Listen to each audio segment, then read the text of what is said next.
About to eat you up right now, so sit down. Staying with a man through hard times does not make you his ride or die.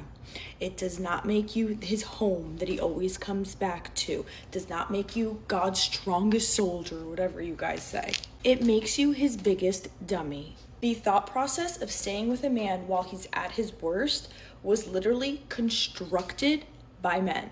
I can tell you point blank period, men will not respect you.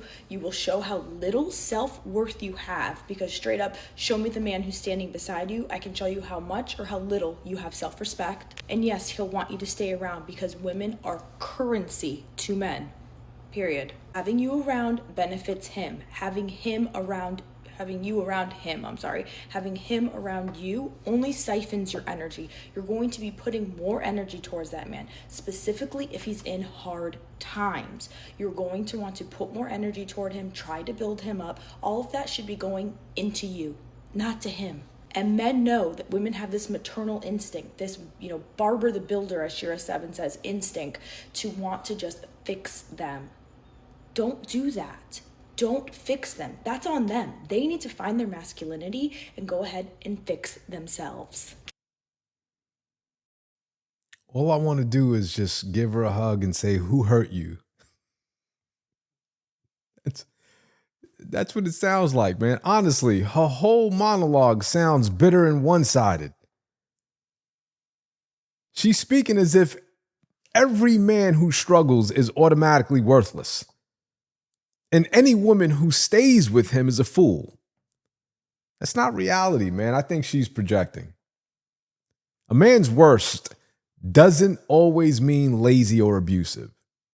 Sometimes it's a job loss. It could be sickness. Maybe he's rebuilding himself after a setback, lost his job. Now he's trying to build something new. Who knows? I don't know. But a woman who stands by him through that period isn't a dummy. That's what we call loyalty. That loyalty often separates real partners from opportunists. And the way she frames it, women should only invest in themselves and never in a man. Really? That's not partnership, man. That's selfishness. Relationships require sacrifices on both ends. If her message is taken literally, which it is, just go on her page and look at the comments. It'll leave women single, men unsupported, and everyone more disconnected. But let's finish listening to what she has to say. And okay to leave. If you said this situation does not serve me, you are not in a financial position where you can actually treat me the way I need to be treated, you are not serving my life. Okay, period. Being his cook, being his cleaner, being his maid, being his built-in nanny pretty much is only helping him find somebody better, find somebody who respects themselves more. I'm telling you, if you go back to men who aren't dating you, if they're dating somebody else and you ask, why did you keep going back to this woman? They will inevitably say, because she let me. Has nothing to do with love. I love you. look, she's totally wrong, okay?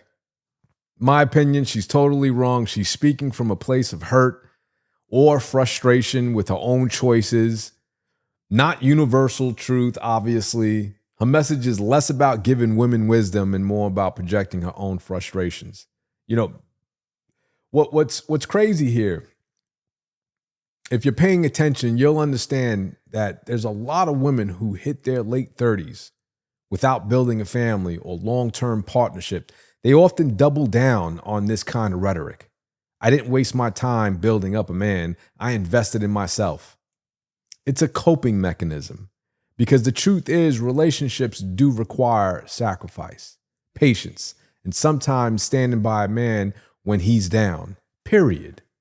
But if you've never had that pay off for you, or you never saw it work out around you, it's easier to brand loyalty as stupidity. It's that simple. She's dressing up individual disappointment as her universal truth. To her, staying with a struggling man feels like a waste because it hasn't produced results in her own life. That doesn't mean she's completely wrong. Some men will drain a woman's energy and never improve. We know that. But the way she speaks in absolute shows it's personal. It's not balanced advice. That's why I think she's 100% wrong. This is why I also think that you should be married and stop dating, because I also think she's speaking from a dating standpoint. When you're with somebody for 5 or 6 years, things like this may play out. When it's your husband, it's a different story. When you have children, it's a different story. What say you?